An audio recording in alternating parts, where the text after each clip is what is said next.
Welcome back, my friends.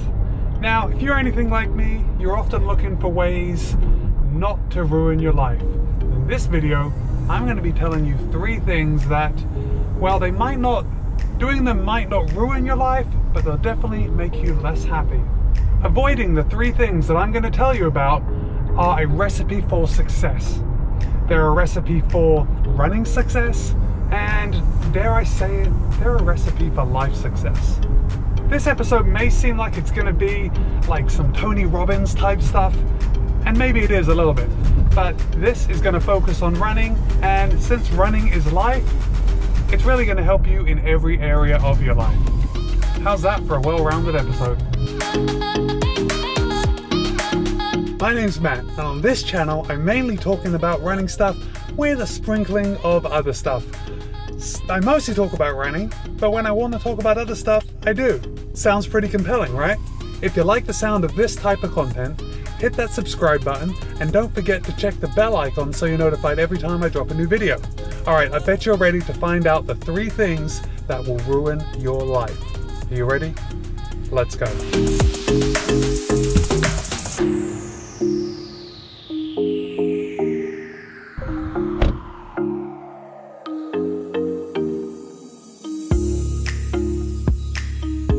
So I'm pretty busy today. I'm running around all these doctor's appointments. I'm actually here to speak to my doctor about my wrist from when I crashed the skateboard. That's still been hurting, although it's a lot better now. And I've recently hurt my back, which is keeping me from running. And that's what I'm going to speak to my orthopedic surgeon about now. So this is a back. My back pain is like on both sides of my spine, like around here. L5, I guess. So it's around L4, L5 area. And it's really keeping me from running, and the Chicago and New York City marathons are up in the air at this point. But I'm going to go into that in my next video. Yeah, let's get into why you're here this time. The 3 things that will ruin your life. Okay, no more time wasting. The first thing that will ruin your life is...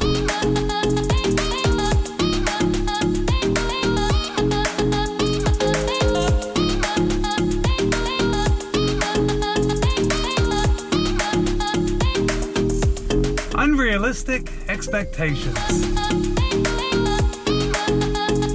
Alright, I'm going to try and keep this running related, but this first life-ruining thing applies to absolutely everything. I guess I'll start by suggesting that you avoid unrealistic expectations at all costs. Why? Because by expecting something unrealistic, you are setting yourself up for disappointment. Why would you want to do that to yourself? Now, with that said, we all set unrealistic expectations about something, or at some point in our lives, we set unrealistic expectations, and we may not know it at the time, but it happens. It's human nature. Now, you might be asking yourself, how will I know if I'm setting an unrealistic expectation? Well, you won't always. At least when you set that expectation, you might not always know that it's unrealistic. I guess the main thing about unrealistic expectations is that they're rigid. Once they're set, you cannot change them. That is the unrealistic part.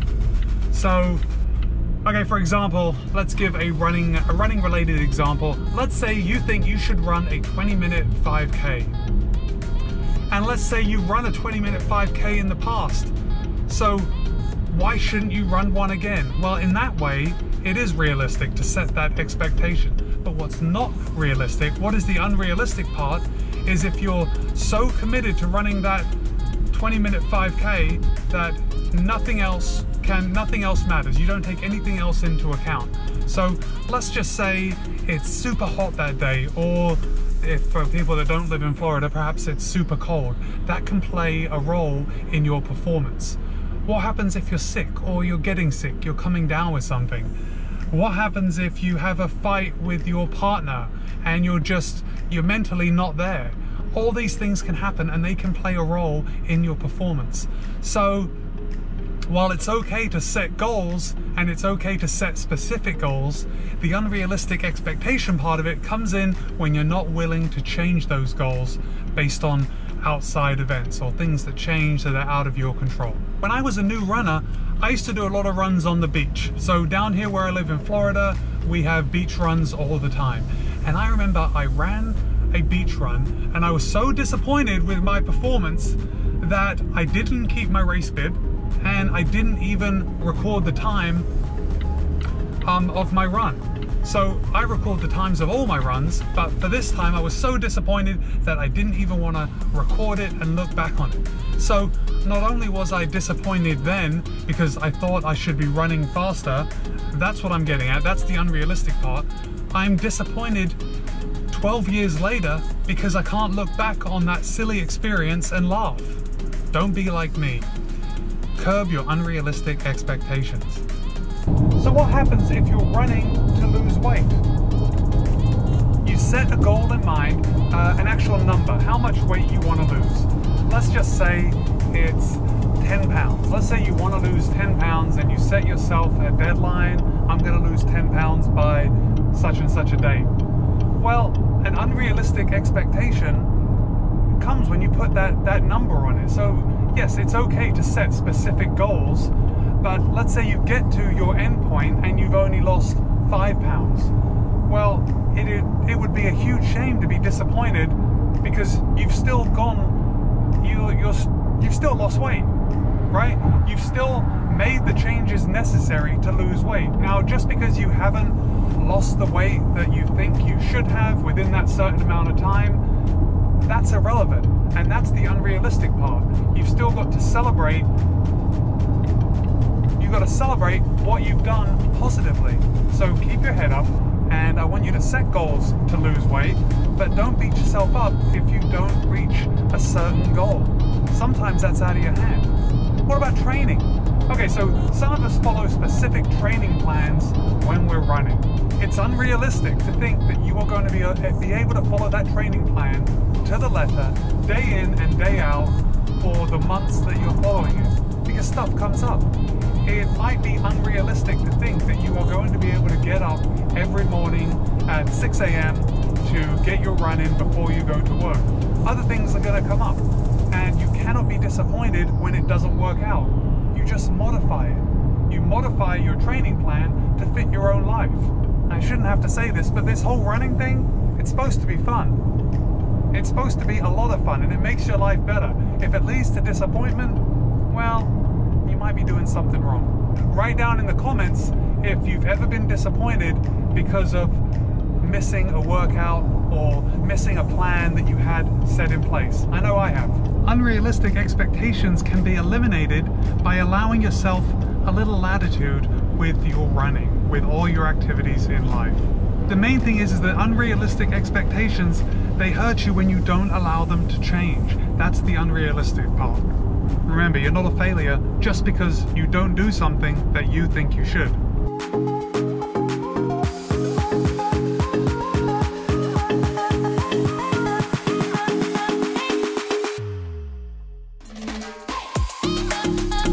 Alright guys, if you are getting any value so far from this video, please give it a thumbs up. It really helps YouTube to push it out to other people that may get value from this type of video. As always, if you haven't already, please subscribe, and let's get right back in with number 2. The second thing that will ruin your life.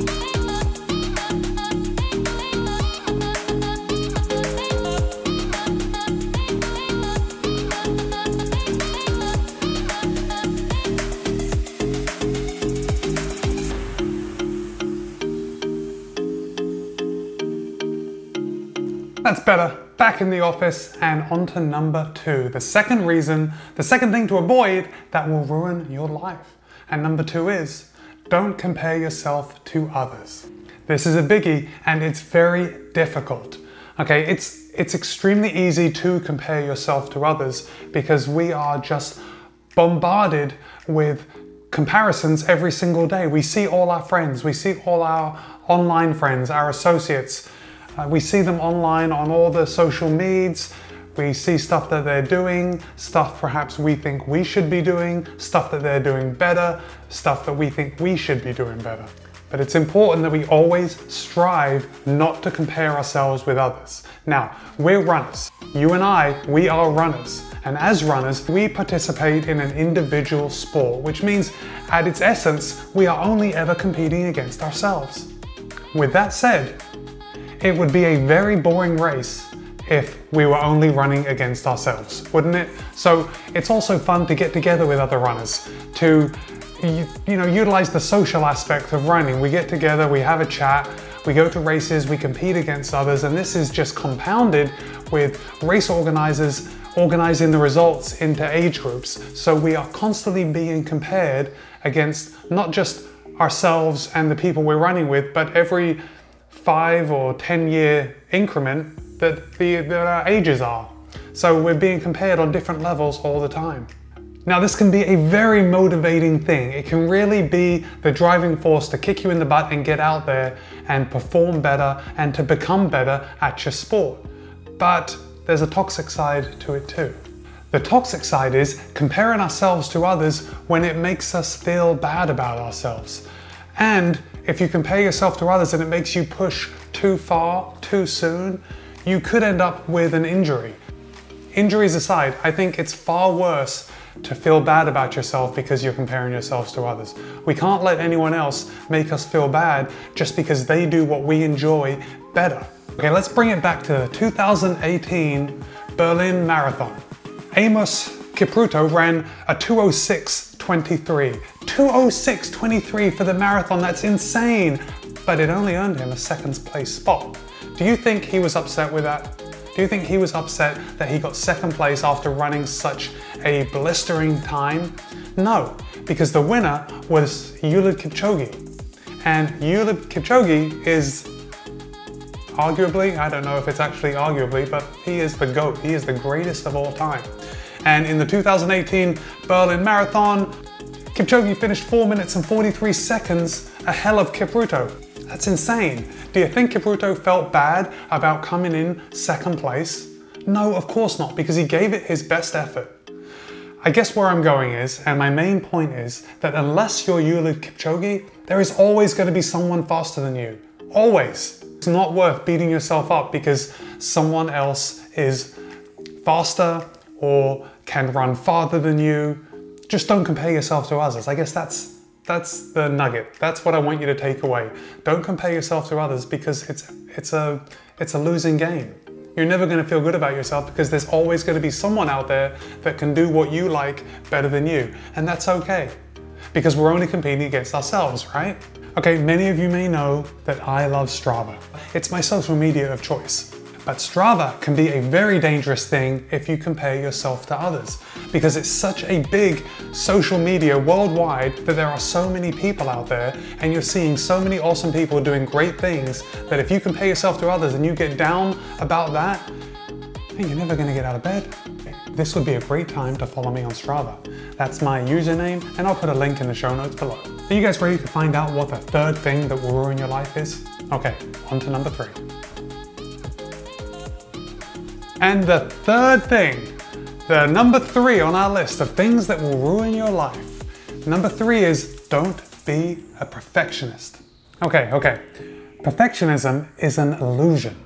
It is just a figment of your imagination. More than that, perfectionism is a crutch. It's an excuse. It's an excuse to I guess to not settle. That doesn't really sound right, but it is an excuse, and it's an excuse to not end something, to keep working towards it rather than achieving your goals. Think about it. What would make your life perfect? Go ahead and write in the comments below. What do you think would make your running life perfect? Okay, the only person I can really talk about with any authority is me. I know what's going on up here. So here are some of the thoughts I have. Thoughts of things that will make my running perfect, or at least make me happier about my running. You see how I'm being delusional? Even I know that things don't make me happy, like the items itself don't make me happier, and yet I still find myself wanting the latest gadgets, the tech, shoes. Now, I'm a Garmin fan, but if you use Suunto, Apple Watch, Fitbit, any of the the plethora of tech to track your runs, you know what I'm talking about. You just want that next new little thing that will make your running just that little bit better. You know what I mean, don't you? You want something until you see the next thing, and then you want that. But where does it end? I'm using running as an example. Everything in life, everything you do has something that you want to be perfect. It's an illusion. It is just a figment of your imagination, and it's a moving target. Just when you think you've got it, it moves on, so you've got to chase after it. If you do reach that, well, the target has moved further down the road. I want to challenge all of you to change your mindset when it comes to perfection and striving for it. I don't want you to confuse perfection with doing a good job. We should all do the best we can. If you're running a race, train diligently and race hard. You can leave it all on the table. Just don't think that some piece of tech or some shoes are going to make everything perfect. It won't, and it'll just leave you wanting more. I want you to accept, and even more, I want you to embrace the things that are not perfect, because that is where happiness lies. We need the little challenges. We need the chaos. We need something to work towards. That's what makes for a great life and will make you a great runner. In a nutshell, perfection doesn't exist. Why waste a moment running after it? You know, this actually ties in nicely to rule number 1 of things that will ruin your life. Unrealistic expectations. Don't expect things to be perfect all the time. Let's get some community involvement for today's question of the day. In the comments, name another thing that can ruin your life. I realize I have left this question super open-ended, but that's by design. I'm trying to get some conversation going in the comments below. If you've made it this far into the video, thank you so much for watching. Give it a thumbs up, subscribe to my channel if you haven't already, and as always, be kind, be happy, and run well. I'll see you next time.